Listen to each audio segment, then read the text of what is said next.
Salam, hər vaxtınız xeyir olsun. Sağlam Söhbət podkastının yeni buraxılışı ilə yenidən qarşınızdayıq. Hər dəfə olduğu kimi bu dəfə də çox maraqlı və əhəmiyyətli mövzuları müzakirə edəcəyik. Bu dəfəki mövzumuz uşaq sağlamlığı ilə bağlıdır. İstəyirəm elə qonağımızı sizə təqdim edim. Qonağımız həkim pediatr Günay Rəsulovadır. Xoş gəlmisiniz Günay xanım. Təşəkkür edirəm, xoş gördük sizi. Günay xanım, necə gedir işləriniz?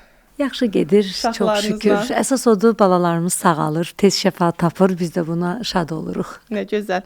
İstəyirəm elə söhbətimizə uşaqlar arasında son zamanlar bu tez-tez yayılan xəstəliklərlə başlayaq. Yəni bu xəstəliklər zamanı əsas düzdür, valideynlər həkimə müraciət edirlər, amma bəzən olur ki, ev şəraitində də bir müalicə lazım olur. Valideynlər evdə nələri etməlidirlər və ən əsası nələri etməməlidirlər? Bəli, bu mövsümi infeksiyalarda, yəni bunu qrip kimi hər birimiz tanıyırıq. Amma təəssüflər olsun ki, son illərdə bu pandemiya dövründən sonra biraz bu qrip virusu mutasiya uğradığına görə çox ağır keçməyə başladı. Uşaqlarda influenza A və B kimi bilinən ştamları uşaqlarda bir sıra ağırlaşmalara səbəb olduğuna görə biraz narahat etdi bizi.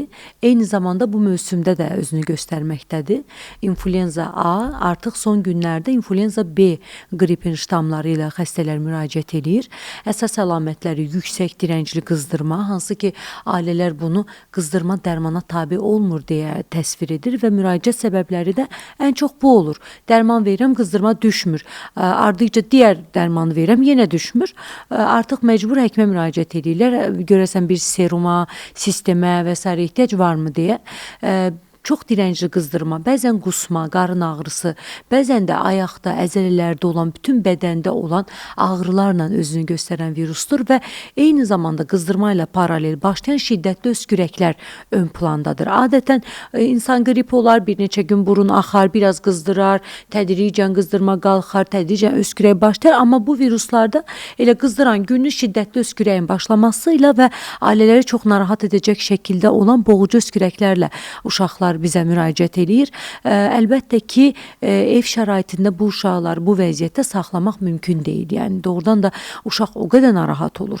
Təbii yüngül olanlar, sadəcə burnu axanlar, tək-tək öskürənlər, biz hətta telefon vasitəsilə onlara ilk yardım, simptomatik müalicə və s. tövsiyə edirik, amma o vəziyyət, dediyim vəziyyətdə olan uşaqları onsuz da evdə saxlamaq mümkün deyil. Çünki doğrudan da onların müalicəsi artıq spesifik dərman preparatları ilə, yəni virus əleyhinə molekulalarla müalicə getməlidir. Simptomatik müalicə burada heç bir işə yaramır. Bəzən heç cürə yeməyən, maye qəbul etməyən, susuzlaşan uşaqlarda da qızdırmanı idarə etmək çətin olduğuna görə əlbəttə ki, belə uşaqlara da biz infuzion terapiya dediyimiz sistem, yəni damar daxilindən maye vurulması, bəzən qızdırma düşürücülərin damar daxilindən qəbul edilməsi, bəzən bu viruslara bağlı ikincili bakterial ağırlaşmalar varsa, hətta antibiotik müalicəsi belə ehtiyac olan hallar olur. Bəs bu evdə verilən bəzi bu dərman preparatları var və yaxud da əsasən ibuprofen tərkibli dərmanlar verilir ki, bunlarda bu doza həddi necə tənzimlənməlidir? Doza həddi aşılarsa hansı əlamətlər özünü göstərə bilər uşaqda? Bəli, xüsusən də qızdırma düşürücüləri ailələr adətən evdən uşağa verib sonra müraciət edirlər. Burada ilk seçim preparatlar parasetamol tərkibli preparatlardır. Hansı ki, bu uşaqlar üçün nəzərdə tutulmuş sirop formaları var, şam formaları var. Bu dərman preparatlarını uşaqların kilosuna uyğun dozada versələr, bəli, effekt alma ehtimalları yüksək olacaqdır. Bəzən doza düz təyin olunmur, bəzən doza çox az verilir, bəzən isə əksinə çox toksik dozada verir. Ana bir dərmanı verir, düşmədi, digər şamı qoyur, düşmədi, dalıca nurafen verir. Halbuki burada uşaq artıq dərman intoksikasiyasına girə bilir və belə olduğu təqdirdə qusma ola bilir, hətta qaraciyər zədələnmələri belə ola bilir. Ona görə ailələri bu vəziyyətdə təmkinli olmağa çağırıram. Yəni qızdırma varsa parasetamol tərkibli dərmanı verərək, mümkünsə dozanı həkimlə məsləhətləşmək, uşaq qusursa bunun şam formasını tərcih etmək, qusmursa sirop formasını uşağa vermək, böyük yaş qrupdursa tablet formasını, amma düzgün dozada uşağa verərək, bədənini soyunduraraq, çünki bilir ki, qızdırma bir fiziki prosesdir. Yəni xaricə bədəndən qızdırma düşməlidir. Necə düşməlidir? Xarici temperatur daxili temperaturdan aşağı olmalıdır. olmalıdır. Otaq sərin olmalıdır. Uşağın əyni nazik olmalıdır və mümkün olduğunca iliq su ilə uşağın bədənini ard-arda silərək içəridə olan temperaturun xaricə verilməsinə kömək etmək lazımdır. Köməyi sadəcə dərmanda yox, bu vasitələr də qızdırma düşürməyə 50% hətta deyərdim ki, dərəcədə kömək edir. Ona görə yəni bu metodları çox da hafifə almasınlar. Ard-arda dərman vermək yox, uşağı soyundurmaq, bədəni ilıq su ilə silmək və dərmanın təsirini ən az 1 saat gözləmək lazımdır. Günay xanım, antibiotik məsələsi də çox vacibdir. Valideynlər özü bəzən evdə antibiotik verirlər. Yəni bu barədə nə deyə bilərsiniz? Bunu necə tənzimləyə bilər valideynlər? Viruslarda, hansı ki bu son zamanlarda yayılmış virus infeksiyalarında müalicə əsasən spesifik virus əleyhinə dərmanlarla aparılır. Amma əlbəttə bəzi antibiotik yazmaq məcburiyyətində də oluruq. Burada influenza virusu, hansı ki bu son zamanlarda çox yayılıb, influenza A və B ən çox ikincili bakterial infeksiyalara açıq bir virusdur. O demək ki, bu viruslarda ikincili otitlər, pnevmoniyalar olma riski çox yüksəkdir. Və belə olduğu təqdirdə biz bəzən şübhələniriksə ki, burada ikinci infeksiya var. Laborator olaraq qan analizi vasitəsilə təsdiqləyiriksə ki, bəli, bizim şübhəmizi laborator analizlər də dəstəkləyir. O halda biz antibiotik müalicəsinə ehtiyac yarana bilər və təyin edə bilərik. Burada bəzən suspenziya formasında ola bilir, bəzən iynə formasında ola bilir. Bu artıq individual uşağın vəziyyətinə uyğun qərar verilir. Amma kör təbii uşaq qripdir, evdə antibiotik alım, verim, əczaxanadan gedim, antibiotik alım, təbii ki, bu məsləhət deyil. Çünki antibiotiklərin də yan təsiri var, antibiotiklərin də immunitetə təsiri var.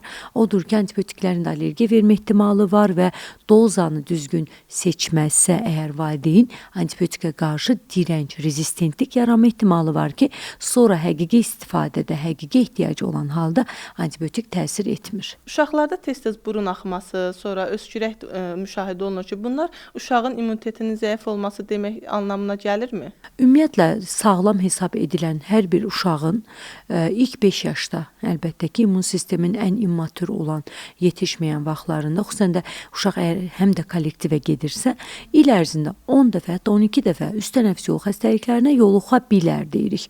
Yəni, bu demək deyil bu uşağın immuniteti zəifdir. Normal hesab edilən, sağlam hesab edilən uşaq belə kollektivə çıxırsa, bir mövsümdə 10 dəfə qrip ola bilər, virus keçirə bilər, öskürə bilər, askıra bilər, hərdən biraz qızdıra bilər, bəzən qulağı ağrıya bilər, bəzən biraz qusma, ishal keçirdə bilər. Yəni, bunlar normal uşaqda görülə bilən hallardır. Amma hansı uşaqda biz bunu immunitetin patologiyası kimi qəbul edə bilirik? Hansı uşaqda biz bunun anadan gəlmə immun yetməzliyi ola bilər deyə düşünürük?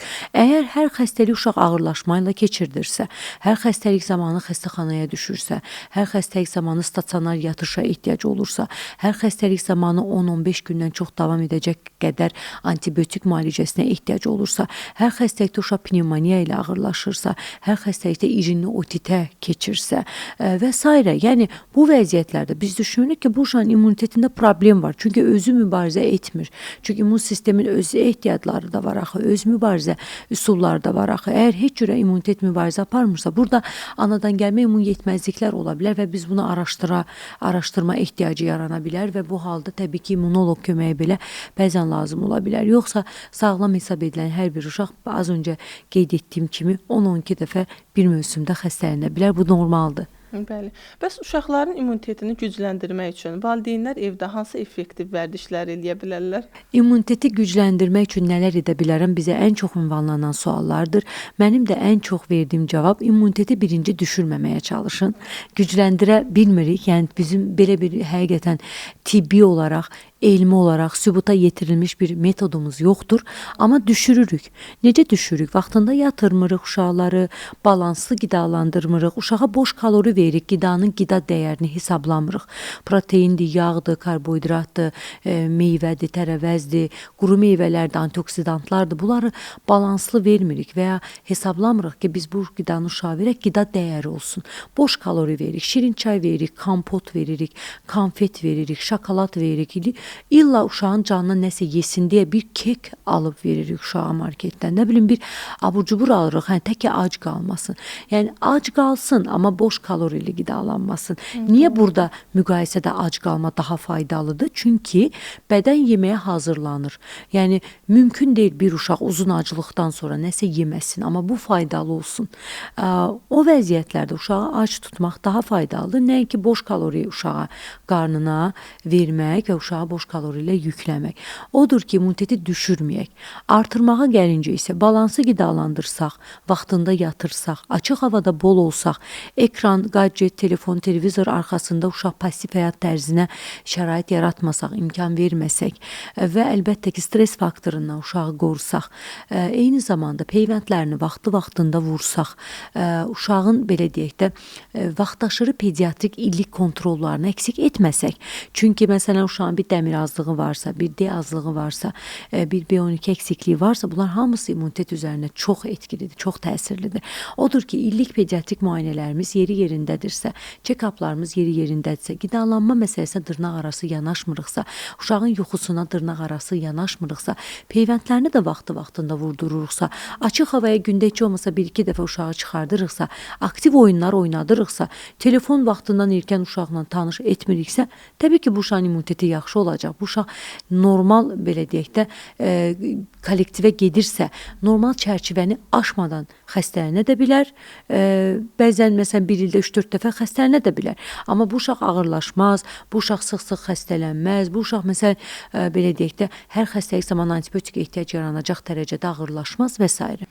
Bəs iştahsızlıq problemi olan uşaqlar necə? Bir çox uşaqlarda hazırda valideynlər şikayət edir ki, uşağım iştahsızdır, ancaq vermişil, makaron kimi xəmir yeməklərini istəyir. Bəs burada problem nədən qaynaqlanır? İnanırsınız Könül xanım, uşağım iştahsızdır deyən uşaqların əksəriyyətində iştahsızlıq problemi yoxdur.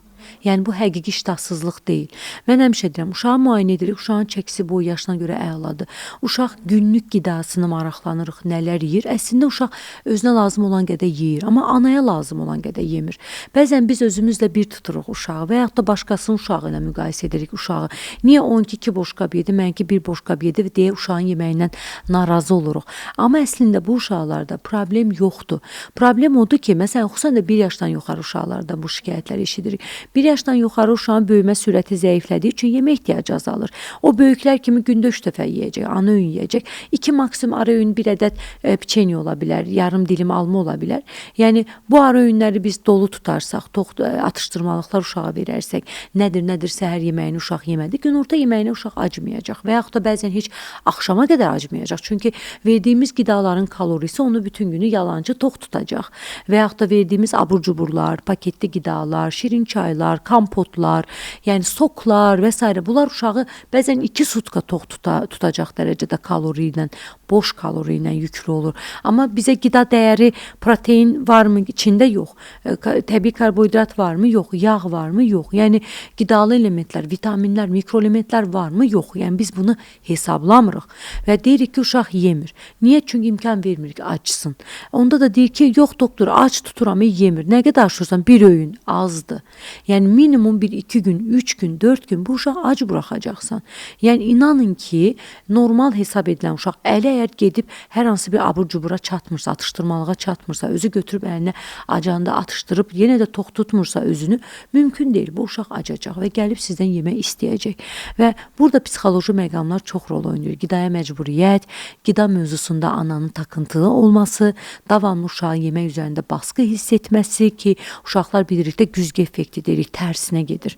Yəni o baskını hiss edərsə, ana gəl ye, məsəl üçün deyir. Bir var gəl ye, bunu rahat deyir. Yəni ana rahatdır, yesə də olar, yeməsə də olar. Bir də var gəl ye deyir. Yəni bunu uşaq hiss edir. Bu gərginliyi hiss edir. Baxır, aha ana gərginləşib və əksinə yemir. Yəni belə uşaqlar bağçada yeyir, belə uşaqlar restoranda yeyir, belə uşaqlar nənə baba ilə yeyir. Çünki o baskı orada yoxdur. O enerji orada yoxdur. Ona görə uşaqlar çox ağıllıdır. Çox ağıllıdır və bunu hiss edir. Onların hissiyatları, sezgiləri çox güclüdür. Ana yemək mövzusuna rahat olmalıdır. Təbii ki, bu işi pediatrına güvənsin, pediatra buraxsın. Əgər narahat olmalı məqam varsa, pediatr narahat olsun. Problem varsa çözsün və bizə sağlam uşağı təhvil versin. Yəni və biz də rahat olaq, güvənək, rahat olaq. Yemirmi? Bir ay sonra çəki kontroluna, rutin kontrollarına aparaq. Hələ də yemir. Vitaminləri düşübdümü, düşmübdümü? Biraz gözləmləyək. Parazitlər varmı? Axtaraq, araşdıraq. Varsa müalicə edək, baxaq. Ehtiyac var iştah dəstəkləyicilərinə, üst tutaq və s. Yəni bu mövzuda ana narahatlığı, problemi daha da dərinləşdirir. Narahatsızsa həkimə müraciət edin. Əgər narahat olası məsələ varsa, həkim narahat olacaqdır və təbii ki, müalicə nəyə ehtiyac varsa yazacaqdır.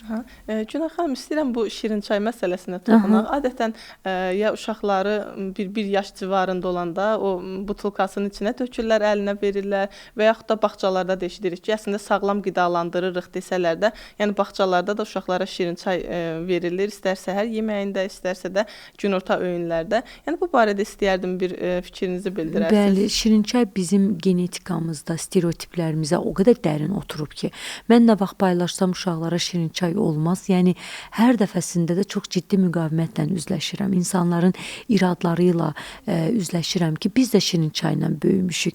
Hər səhər işə şirin çay içib gedirəm. Mən uşağıma hər səhər şirin çay verirəm. Amma biz sağlamıq mı indi? Amma hər kəs təəssüflər olsun ki, o mövzuda özünü sağlam hiss edir, amma əslində problem var.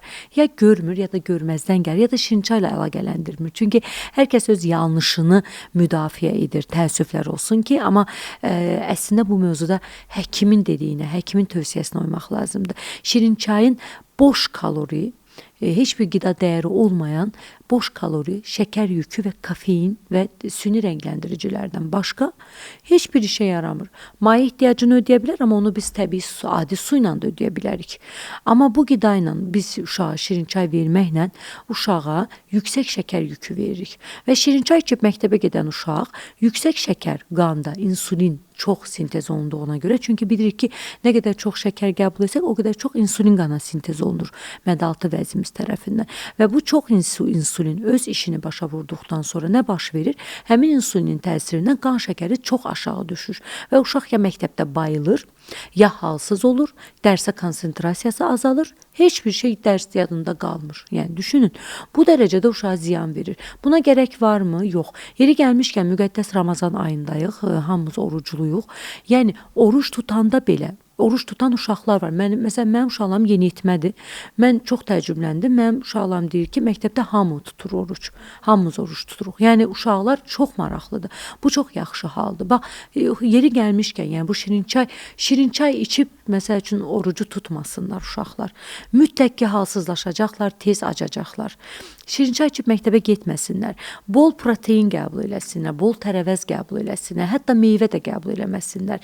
Hətta məsələn balı bir çay qaşığından artıq qəbul eləməsinlər. Çünki qana insulin çox istəyən qidalar sonra tez acıdırır bizi. Amma səhəri biz 5 dənə yumurta ilə, 6 dənə yumurta ilə, yanında bir zeytunla, yanında bir avokado ilə, bol tərəvəz salatı ilə, üstündə zeytun yağlı tutarsaq əgər, inanın ki, axşama qədər zərrə acılıq hiss etmərik. Və həmin saatlarda maye qəbulumuza da yəni fikir versək, əlavə mayeyə ehtiyac duymarıq. Yəni, gərək varmı buna? Gərək yoxdur. Ona görə sağlıqlı qidalanma çox önəmlidir və ailələr buna çox fikir verməlidir. İstəyirəm biraz peyvənd məsələsinə də toxunaq. Peyvəndlə bağlı iki fikirlilik olur adətən ki, bəzi insanlar deyir, mən uşağıma peyvənd vurdurmuram, zərərlidir. Söhbət vacib peyvəndlərdən gedir təbii ki, uşaqlara. Bu barədə istəyərdim biraz siz də öz fikirlərinizi bildirəsiniz. Yəni, bu peyvəndlərlə bağlı ümumiyyətlə peyvəndlərdən imtina uşaqlarda nələrə səbəb ola bilər? Peyvənd ümumiyyətlə elmi inkişafın gəldiyi ən möhtəşəm nəticələrdəndir. Heç uzaq keçmiş deyil, yəni biz pandemiyanı, o cürə ağır infeksion ölümcül xəstəliyi peyvənd vasitəsilə atlatdıq dünya olaraq, cəmiyyət, bəşəriyyət olaraq. Yəni peyvəndlər şiddətlə tövsiyə etdim. Təbii ki, məcbur deyil. Heç kim sizin uşağınızı evdən tutub gətirib məcbur peyvəndi vurmayacaq. Amma şiddətlə tövsiyə etdiyimiz ölümcül xəstəliklərdən uşaqları qoruyan möcüzəvi bir üsuldur. Yəni biz peyvəndi qoyub gedib əczaxanadan immuniteti artıran sirop axtarmağımız çox məntiqsizdir. Yəni peyvəndlərin həm də spesifik olaraq infeksion xəstəliklərdən həmin, yəni infeksion xəstəliklərdən qorumadan ziyadə çarpaz immunitet yaradaraq, bir növ immuniteti formalaşdıraraq, məşq etdirərək, belə deyək, yanaşı çarpaz digər infeksiyalardan da qorunma kimi bir xüsusiyyəti var. Hansı ki, peyvəndli uşaq məsələn qripə də az yoluxur. Bu o deməkdir. Yəni baxmayaraq bu qrip əleyhinə deyil, amma immunitet bir belə deyək də məşq keçmişdir. Antitellər hazırlamışdır, antigen görmüşdür, virus görmüşdür. Yəni süni olaraq zəiflədilmiş doza da və belə olduğu halda digər xəstəliklərə də çarpaz immunitet yaratmışdır. Ona görə mən ailələri həmişə tövsiyə edirəm, heç tərəddüd etməsinlər və xüsusilə də 2024-cü ildən sonra tərəddüd etməyə heç bir haqları yoxdur. Çünki 2024-dən sonra güncəllənmiş peyvənd təqvimimizdə Avropa istehsalı olan çox yüksək keyfiyyətli və antigenli xüsusiyyəti zəiflədilmiş peyvəndlər və effekti yüksək peyvəndlər vurulur ki, uşaqlar nə qızdırma vermir ona, nə iynə yeri şişmir. Bax, ana gəlir ki, deyir, bir dənə vurdurdum, daha vurdurmaq istəmirəm. Niyə? Reaksiyam oldu, heç nə olmadı, mən nəsə narahatam. Yəni bu uşağı riskə atmaq deməkdir və heç bir əsas olmadan və peyvənddən qorxmaq lazım deyil. Peyvəndsiz qorxmaq lazımdır. Peyvəndsiz sizin evladınız çox bir neçə, yəni say təxminən peyvəndlə qarşı alınan infeksion xəstəliklər qədər xəstəliklə təhlükə qarşısındadır. Məsələn, son günlər qızılça görməyə başlayırıq. Hansı ki, qızılça ölümcül infeksion xəstəlikdir. Qızılça zamanı heç nə edə bilmirik. Bax, özəl müəssisəyik, xəstəxanamızda yatıra bilmirik. Yalnız infeksion xəstəxanada yata bilir bu uşaqlar və orada da bəzən yer olmaya bilir. Yüklənir axı ölkə. Və belə olduğu halda, yəni telefonla sadəcə kömək eləməkdən başqa əlimizdən heç nə gəlmir. Və bu xəstəlik sağalsa belə, bəzən ailələr deyir ki, qoy keçirsin, təbii immunitet yaransın. Birinci ölüm riski qarşısındadır. İkinci, məsələn, qızılçağın keçirdikdən 10 il sonra uşaq sağalsa belə, subakut sklerozan panensefalit deyilən ağır nevroloji xəstəlik riski qarşısında olur uşaqlar. Ya buna gərək varmı? Yoxdur, yəni. Hazır elm bu tərəqqiyə gəlib çatıb da, yəni bu imkanlar var əlimizdə. Epidemiya vaxtı hamı qızılça peyvəndi axtarırdı.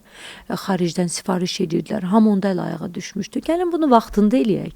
Vaxtında eləyək və elə epidemiyalar və təhlükələr zamanı hamımız rahat olaq, uşaq da rahat olsun və ən əsas uşaq rahat olsun. Yəni ağır ölümcül xəstəliyə yoluxmasın. Buna haqqımız yoxdur. Günay xanım, uşaqlarda ağız qoxusu problemi də geniş yayılıb. Ümumiyyətlə uşaqlarda ağız qoxusu hansı halda gigiyena məsələsidir? Hansı halda isə daha çox ciddi bir sağlamlıq probleminin belə deyək xəbərçisi ola bilər? Bəli, pis ağız qoxusu halitus dediyimiz uşaqlarda ən çox səbəbləri ağız diş sağlığı problemlərinə bağlıdır. Çürük diş, karies, damaq iltihab problemləri, təkrarlanan tonzilitlər, xroniki anginalar, hansı ki, təkrarlanan tonzilitlərdə, lakunalarda bəzən qida qalıqları yığıla bilir, bəzən tonzil daşları ola bilir, hansı ki, bu qoxu verə bilir. Ağız qoxusu bəzən burun ətrafı ciblərin, paranazal sinusların iltihablarında ola bilir. Ağız qoxusu bəzən reflux xəstəliyində, mədə-bağırsaq xəstəliklərində ola bilir, bəzən parazitar xəstəliklərdə ola bilir.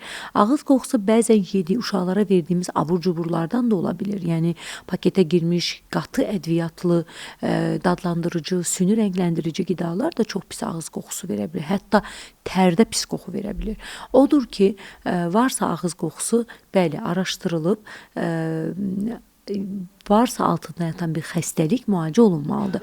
Bəzən ağız qoxusu spesifik xəstəliklərdə ola bilir. Məsələn, şəkər xəstələrində spesifik aseton qoxusu ola bilir. Yəni buna da ailələr fikir verməlidirlər və uşaqlarda ağız gigiyenasına, dilin gigiyenasına, diş damaq xəstəliklərinin zamanında diaqnozuna və müalicəsinə də fikir verməlidirlər ki, belə problemlə üzləşməsinlər. Bəs uşaqlarda bu diş çürüməsi ürək xəstəliyinə səbəb ola bilərmi? Uşaqlarda çürük diş ürək qüsuruna da səbəb ola bilər. Hətta qazanılma ürək qüsurları çürük dişin yəni daşıdığı streptokoklar və bu streptokokların törətdiyi angina və yaxud da olmasın angina kardit.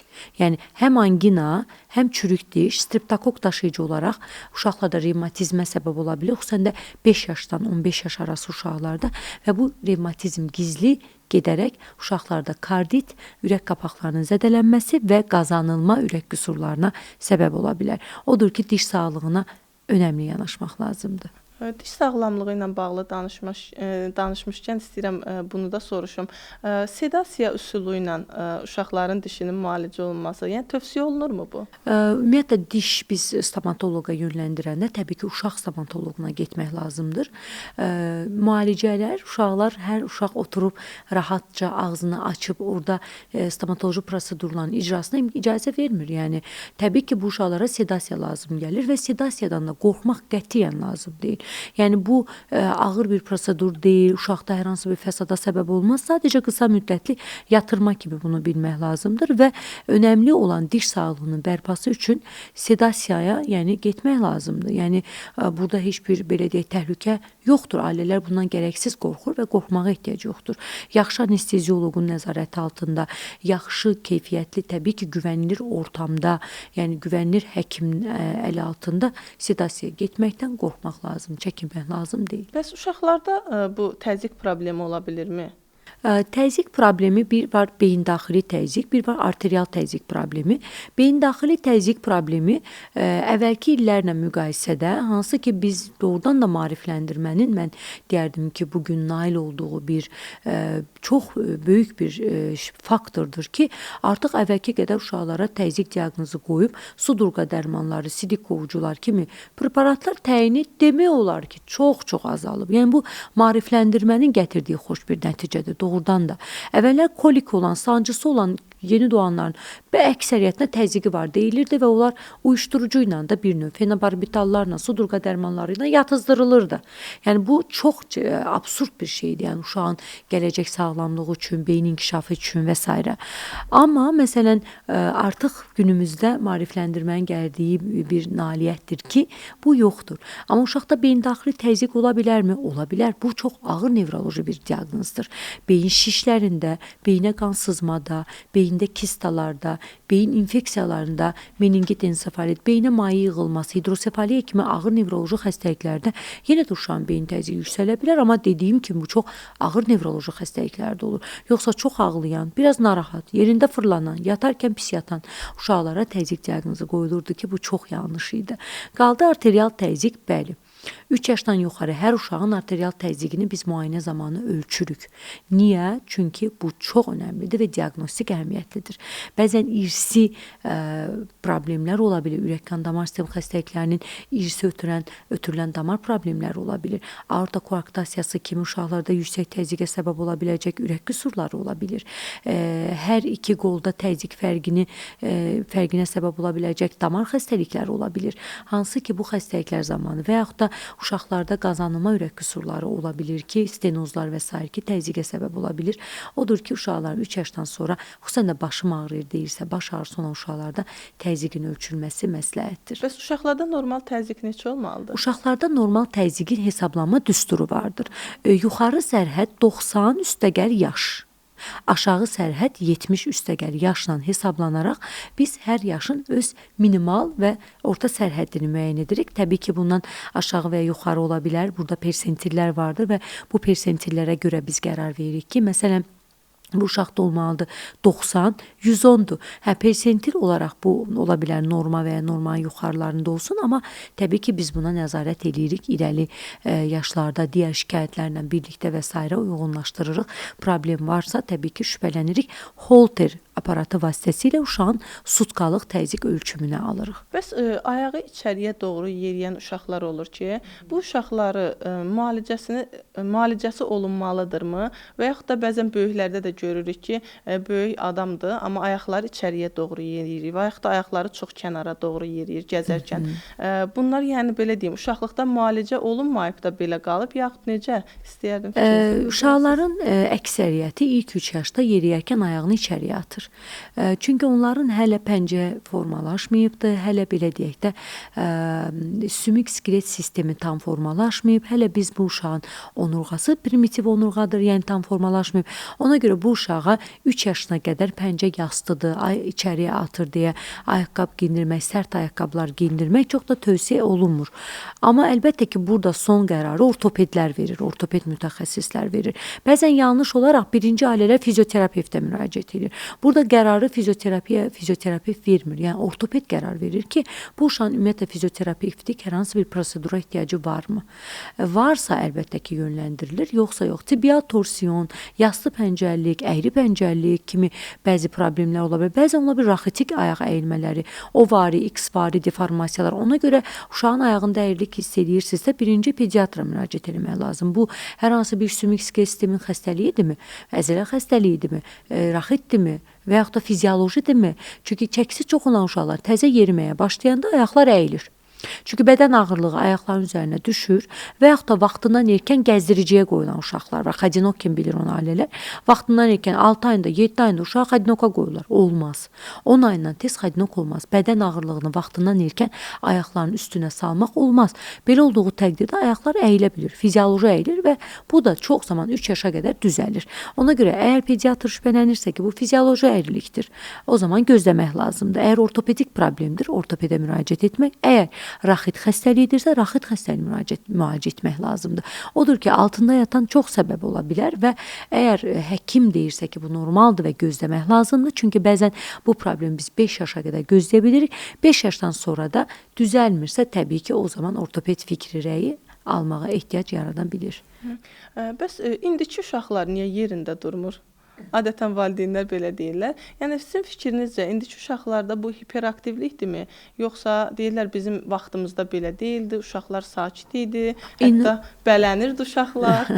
Bəli, inanın ki, uşaqların yerində durmamasının səbəbi var, yəni. Bu uşaq öz kefindən yerində durmur, bunun problemi var. Ya bu uşaq öz enerjisini xərcləmir, yəni bütün günü ana susturmaq üçün bəzən telefonu, televizoru baxıcı kimi istifadə edir, uşaq sussun və susan uşağın xərclənməmiş bir enerjisi var ki, hansı ki bu enerji çölə çıxmalıdır. Neynir? Birdən ayılır, durur, ya başlayır dağıdır, tökür, ya qardaş bacısı varsa dava moduna keçir, başlayır onunla dava eləmək. Axı bu enerji xərclənməlidir, çölə çıxmalıdır. Ya yatmır, geç saatlara qədər yuxusu qalmır. Çünki missiya tamamlanmır. Bədən orqanizm öz missiyasını tamamlamamışdır.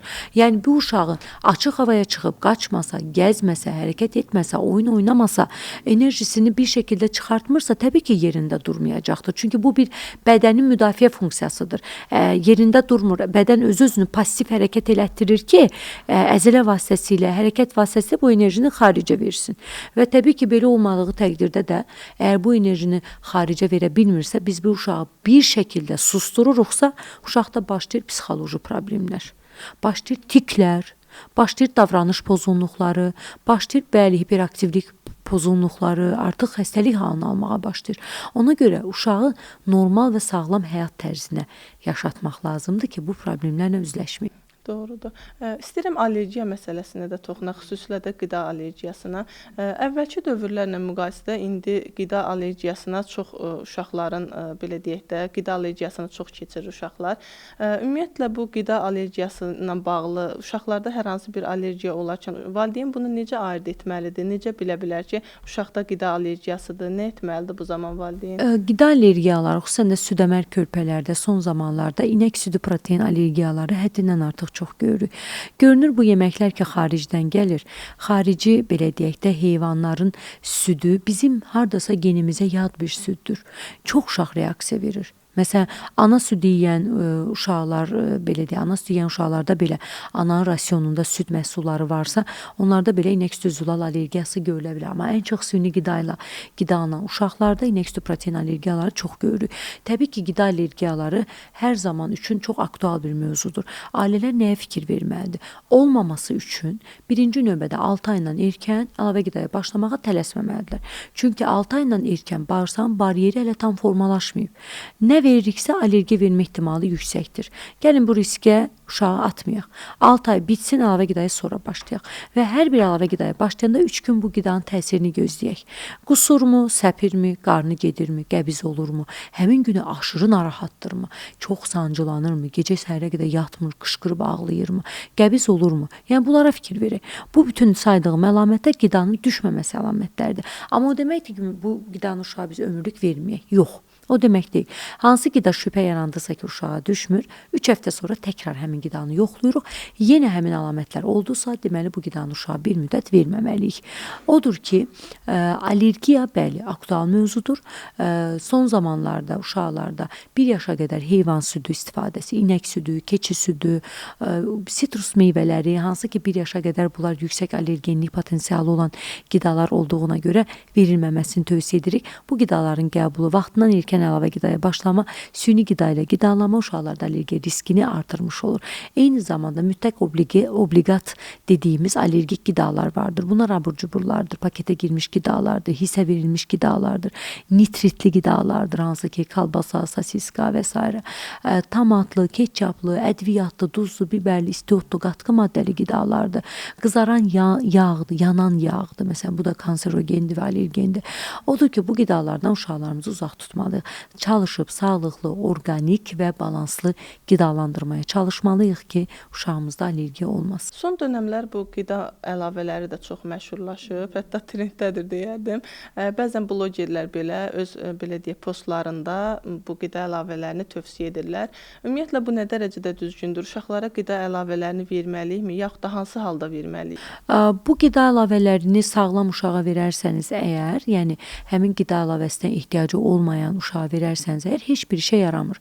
Boş tablet yüküdür, qaraciyərə dərman yüküdür. Yəni ən belə deyək faydalı vitamin belə lazımsızdırsa, yəni kənardan qəbulu, bu yükdür bədən üçün.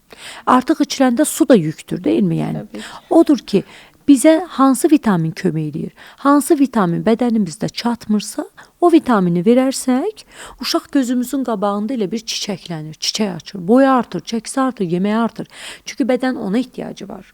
Və yaxud da bizim belə deyək də bunun analizindən araşdırmaq lazımdır. Bəli. Əgər məsələn uşaq şübhələniriksə bunun dəmiri azdır, B12-si azdır, kalsium azdır, yoxlayırıq, azdırsa veririk. Normaldırsa biz saytdan sifariş edirik, kimsə reklam edir, alaq verək, qoy faydalı olsun. Bu qanda normaldırsa heç bir işə yaramayacaq. Yəni dəmir qanda normalsa artıq dəmir gedib qaraciyərdə yük olacaq, yəni. Bəs D vitamini necə? Eyni zamanda D vitamini artıqlığı D vitamini əksikliyindən daha ağır bir vəziyyətdir.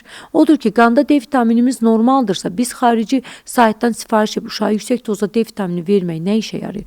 Kalsium vermək nə işə yarayır? Böyrəklərdə daş riskini artırır. Yəni nəyimiz əksikdirsə onu veririk, yəni uşağa. Multivitamin, mənim axırıncı dəfə multivitamin təyin etdiyim yadıma gəlmir. Maksimum antioksidantlar yazaram, məsələn sink yazaram, vitamin D yazaram, dəmir əksiksə dəmir yazaram, B12 azsa B12 yazaram yəni. Amma məsələn multivitamin, polivitaminlər demək olar ki, təyin etmirəm. Çünki çox da işə yaramır. Allergenik potensialı yüksəkdir. İştah zəifdir, sırf iştah açan yazaram. Məsələn, mərkəzi sinir sistemində iştah mərkəzinə təsir göstərən preparatlar var. Çox məcburduqsa əgər, uşaq həqiqətən də yəni iştahsızlığı varsa, həqiqi iştahsızlıq diaqnozu alırsa, uşaq o halda təyin edə bilirik. Amma saytdan sifariş edeyim, uşağa dəmir verim, kalsium verim, D verim. Əgər bədənində normaldırsa bunlar, heç bir işə yaramayacaq. Heç bir faydasını da görməyəcəksiniz. Qaraciyər yüklənəcək. Belə deyək də faydasından çox zərər olacaq. Eynən. Zərər yarar məsələsi var, xüsusən uşaqlarda. Yəni zərər verməmək. Ümumiyyətlə tibbdə Hipokratın dediyi bir şey var. Nevridi, ümumiyyətlə zərər vermə. Yəni çalış zərər vermə. Fayda verməsən də zərər vermə yəni. Ona görə uşağınızı düzgün, sağlıqlı, balanslı qidalandırmırsınızsa, ildə bir dəfə pediatr kontrollarına aparın, analizlərini verdirin. Nə eksikdir, onu yerinə qoyaq. Yoxsa ki, körtəbii bu işlər getməz yəni. Bu yaxınlarda bir pediatrın videosu qarşıma çıxdı. Orada bildirirdi ki, uşaqları qidalandırarkən son vaxtlar valideynlər daha çox brokoli, avokado kimi qidaları, xarici qidaları övladlarına verməyə çalışırlar. Pediatr bildirirdi ki, bu cür qidaları uşaqlara çox məcburən verməyə ehtiyac yoxdur. Bizim belə deyək, genetikamız, dədə-babalarımız yəni bu qida ilə qidalanmayıblar. Yəni siz necə düşünürsünüz? Bu xarici qidaları, meyvələri, tərəvəzləri uşaqlarımıza məcburən verəkmi, yoxsa ehtiyac yoxdur? Ümumiyyətlə nəinki xarici qidaları, heç yerli, tam orqanik qidanı belə uşağa məcburi yedirmək olmaz. Ümumiyyətlə məcburi qidalama deyilən bir şey yoxdur. Məcburi qidalanma psixoloji iştahsızlığa səbəb olur və bu çox dərin bir problemdir. Bəzən psixiatr köməyinə belə ehtiyac ehtiyacı olur. Uşaq yeməyi uzaqdan görür, qusur, təsəvvür edin. Artıq bu dərəcədə dərinləşən yəni vəziyyətlər var. Ona görə yəni heç bir qidanı məcburi verməyə. Qaldı ki, bu qidalara bəli, tərəvəzləri avokadodur. Avokado məsəl üçün təbii yağ dəyəri çox yüksək olan bir qidadır. Təbii ki, faydalıdır. Yəni təklif edirik, uşaq yeyirsə veririk, yəni verə bilərik. Brokolidir, gül kələmidir, verə bilərik. Və bu uşaq məsəl üçün belə deyək, əvvəl bunlar əlçatan deyildi və bizim bədənimiz, genetikamız bu qida ilə tanış deyildi. Artıq əlçatandır və bir şəkildə biz bu qida ilə tanış olmalıyıq ki, gələcək genlər artıq bu qidanı tanısın. Yəni verə bilərikmi? Verə bilərik. Məcbur edə bilərikmi? Qətiyyən məcbur edə bilmərik. Yəni buna fikir versinlər. Uşaqlarda bu febril qıc olma zamanı nələr etməlidir valideynlər? Adətən qızdırmada el arasında sudurq olaraq bilinir. Bu zaman valideynlər nə etməlidir? Uşaq febril qıc olma keçirib, valideyn nə etməlidir? Febril qıc olma valideynlərin kabusudur, qorxulu yuxusudur. Bəli, təcrübə yəni göstərir onu. İlk 5 yaşda uşaqların əksəriyyəti febril qıc olma keçirdə bilər. Qızdırma zamanı. Təbii ki, burada bir kriterlər, bəzi kriterlər var. Bu patolojidir. Yəni gün içində təkrarlayırsa, qıc olma müddəti çox uzundursa və eyni zamanda bu qıc olma uşağın 9-10 yaşından yuxarı yaşlarda baş verirsə qızdırmaya bağlı. Çünki bu yaşlarda artıq olmamalıdır. Biz bunu patoloji hesab edirik və eyni zamanda EEG müayinəsinə ehtiyac yaranır və EEG-də də patoloji bioelektrik fəallığı yüksək olan ocaqlar varsa, artıq bu uşaq yəni epilepsiya və hər hansı bir qıc olma ilə gedən nevroloji xəstəliklərlə diferensial diaqnostikaya girir. Amma məsələn, hər uşaq 5 yaşa qədər yüksək qızdırma zamanı qıclıq vəziyyəti keçirdə bilər. Bu normal deməzdim, amma yəni ola biləcək bir durumdur. Nədir bu vəziyyət? Bədən ani olaraq bütün əzələlərini yığır ki, bilirik ki, əzələ yığılması zamanı çölə enerji çıxır, istilik çıxır və bədən onu pasiv olaraq edir ki, pasiv yığılsın bütün qrup əzələlər ki, çölə birdən çox temperatur çıxsın, bədəndəki temperaturu çölə atmaq üçün bir orqanizm müdafiə funksiyasıdır. Yəni hər uşaqda ola bilər. Ən çox yol verilən səhv qızdırmadan qorxub dalbadal qızdırma dərmanı uşağa verməkdir. Burada heç bir mahiyyət və əhəmiyyət yoxdur.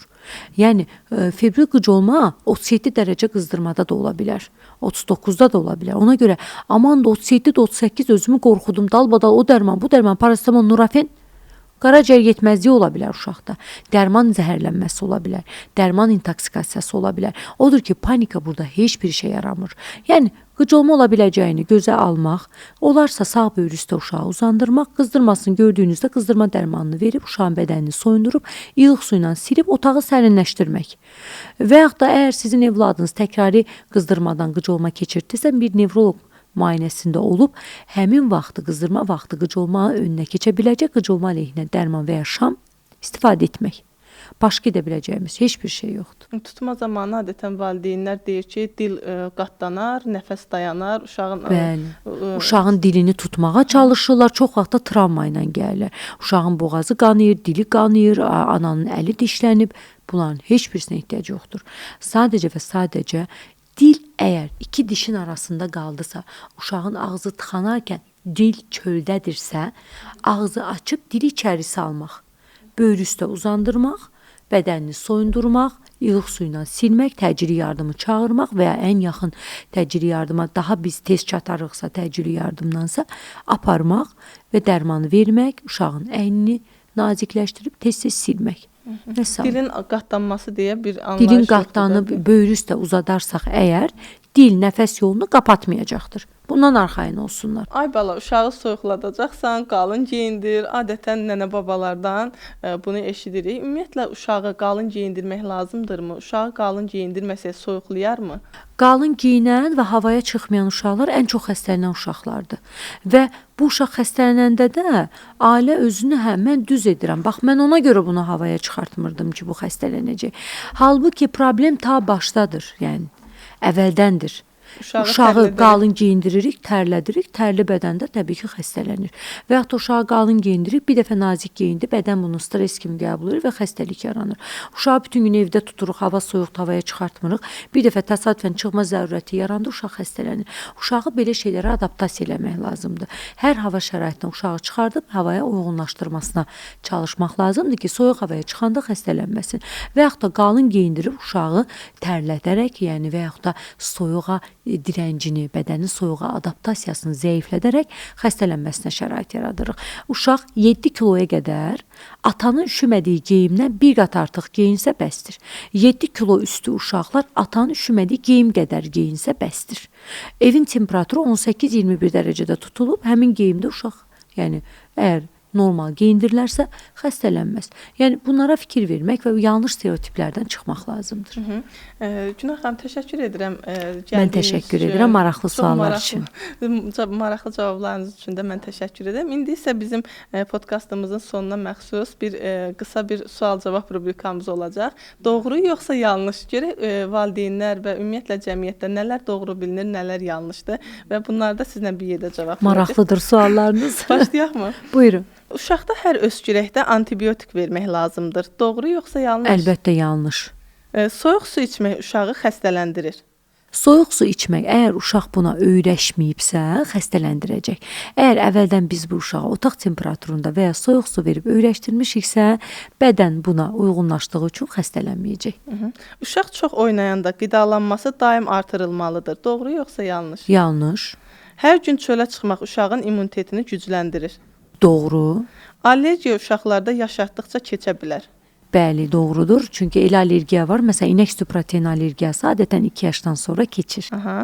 Süd dişlərinin çürüməsi daimi dişlərə təsir edir. Doğru yoxsa yanlış? Süd dişlərinin çürüməsi əgər məsələn süd dişlərinin çürüməsinə səbəb olan təsirlər davam edirsə, daimi dişlər də erkən çürüyəcəkdir. Ona görə buna fikir vermək lazım. Kalsium, D balansına, düzgün qidalanmaya, gecə qidalanmalarına, şirin çox qəbul edib edilməməsinə, bunlara riayət olunmazsa süd dişi çürüdüyü kimi daimi diş də çürüyəcəkdir. Qızdırma 38 dərəcə olanda dərman mütləq verilməlidir. Doğru? Yanlış. Uşağın ümumi vəziyyəti önəmlidir. Bəzən uşağın ümumi vəziyyəti imkan verirsə 38 yarımda da gözləyə bilərik. D vitamini hər gün uşağa verilməlidir. Doğru, 2 yaşda. Televizor və planşet gözləri zəiflədir. Əlbəttə doğrudur. Hər ishalda dərman vermək lazımdır. Hər ishalda dərman vermək baxır, əgər məsələn virus mənşəlidirsə, verə biləcəyimiz probiotiklər ishal müddətini qısalda bilir. Və yaxud da bakterial problemə bağlıdırsa, ona uyğun spesifik müalicə lazım ola bilir. Yəni ishal zamanı kömək edici müalicə hər dəfəsində ehtiyac ola bilər. Gəldik əsas məsələyə. Uşaq yemək istəmirsə məcbur etmək olar. Doğru yoxsa yanlış? Əlbəttə yanlış. Uşağın çox yatması xəstəlik əlamətidir. Əgər yeni doğandır və sarılığı varsa, çox yatması çox təhlükəlidir. Əgər uşağın ümumi halı yaxşıdırsa və oyananda aktiv gümrah oyanırsa, çox yatması normaldır. Peyvəndlər uşaqlarda xəstəlik yaradır. Doğru yoxsa yanlış? Əlbəttə yanlış. Antibiotik uşağı tez sağaldır. Ona görə hər xəstəlikdə istifadə etmək olar. Yanlışdır. Antibiotikə ehtiyac varsa tez sağaldacaqdır. Uşağın iştahsızlığı həmişə xəstəlik əlamətidir. İştahsızlıq həmişə xəstəlik əlaməti deyil. İştahsızlıq bəzən bədənin özünün yeməkdən imtina etməyə ehtiyacın var demək kimi bir siqnalıdır. Yəni buna fikir vermək, uşağı məcbur etməmək və davam edirsə bu problem araşdırmaq lazımdır. Uşağın tez-tez xəstələnməsi onun immunitetinin zəif olmasını işarədir. Doğru yoxsa Az öncə də dediyim, bəli bu yanlışdır. Hər sağlam hesab edilən uşaq belə bir ildə 10 dəfə xəstələnə bilər. Çox sağ olun Günay xanım. Siz sağ Təşəkkür olun. edirəm. Mən təşəkkür edirəm dəvətə görə. Çox sağ olun. Gəldiyiniz üçün də mən təşəkkür edirəm. Sağlam Söhbət podkastının növbəti buraxılışının sonuna gəldik. Bu gün də buraxılışımızda çox vacib və əhəmiyyətli mövzunu müzakirə etməyə çalışdıq. Ümid edirik ki, hər bir valideyn üçün faydalı olduq. Sağ olun, salamat qalın. Növbəti podkastda görüşənədək.